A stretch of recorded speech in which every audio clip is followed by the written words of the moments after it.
नमस्कार दोस्तों, हमारे पास एक पेशेंट का कॉल आया। वो जानना चाहते थे कि आईबीएस और आईबीडी में क्या डिफरेंस है, ये दोनों बीमारियां कैसे एक दूसरे से संबंधित हैं या फिर संबंधित नहीं हैं, और कैसे हम पता लगा सकते हैं कि किसी पेशेंट को आईबीडी है या आईबीएस है।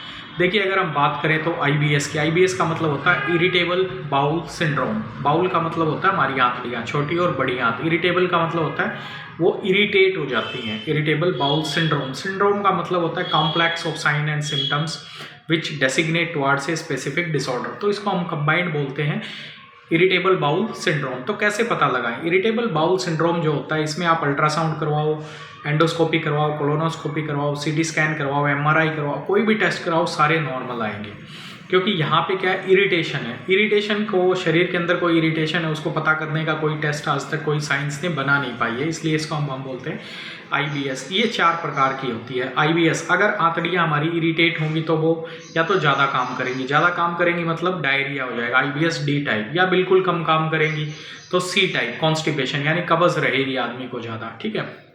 और होता है मिक्स मतलब कभी इरिटेट होगी, कभी चुपचाप होगी, तो ऐसे भी रहेगा। तो ये रहेगा मिक्स टाइप, कभी कॉन्स्टिपेशन, कभी डायरिया, कभी कॉन्स्टिपेशन। और लास्ट में 4 टाइप आता है यू टाइप, अनडिफरेंशिएटेड, पता ही नहीं चल पाएगा एग्जैक्टली हो क्या रहा है। तो एग्जैक्टली जो मिक्स्ड और अनडिफरेंशिएटेड है उनको ट्रीट करना काफ़ी डिफिकल्ट होता है, क्योंकि आप एक तरह की दवाई दो, दूसरी दिक्कत हो जाएगी, दूसरी तरह की दो, तीसरी दिक्कत हो जाएगी। तो ये अनडिफरेंशिएटेड रहता है, मिक्स टाइप का रहता है।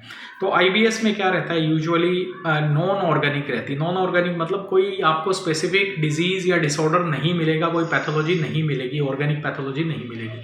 जबकि आईबीडी जो है, जिसको हम बोलते हैं इन्फ्लेमेटरी बाउल डिजीज, इन्फ्लेमेशन है, कहाँ है, पूरी आंतड़ियों के अंदर, जिसकी वजह से या तो बहुत ज़्यादा मात्रा में अल्सर हो जाएंगे, घाव हो जाएंगे, लेटरिन के साथ खून आएगा, पेट में दर्द होगा, वजन कम होगा, भूख कम लगेगी, और या फिर आंतड़ियों के अंदर जो स्ट्रिक्चर बन जाएंगे। स्ट्रिक्चर मतलब पूरी आंतड़ियों के जो साइज़ है वो छोटा हो जाएगा, घाव बन जाएंगे, बहुत तेज़ दर्द होगा। अल्ट्रासाउंड में भी पता लग जाएगा, कई बार हम एंडोस्कोपी या कोलोनोस्कोपी करेंगे, उसमें भी पता लग जाएगा, और कई बार ये बायोप्सी में पता लगता है। हम छोटा सा टुकड़ा लेते हैं आंतड़ियों का, और उसमें जब टेस्ट आता है तो उसमें पता चलता है कि ये आईबीडी में अल्सरेटिव कोलाइटिस है या क्रॉन्स डिजीज़ है। तो ये दोनों डिजीज़ एक दूसरे से अपोजिट है। सुनने में लगता है आईबीएस और आईबीडी जो है वो काफ़ी डेंजरस है, डिफ़िकल्ट टू ट्रीट है, और पेशेंट्स को काफ़ी ज़्यादा दिक्कत रहती है।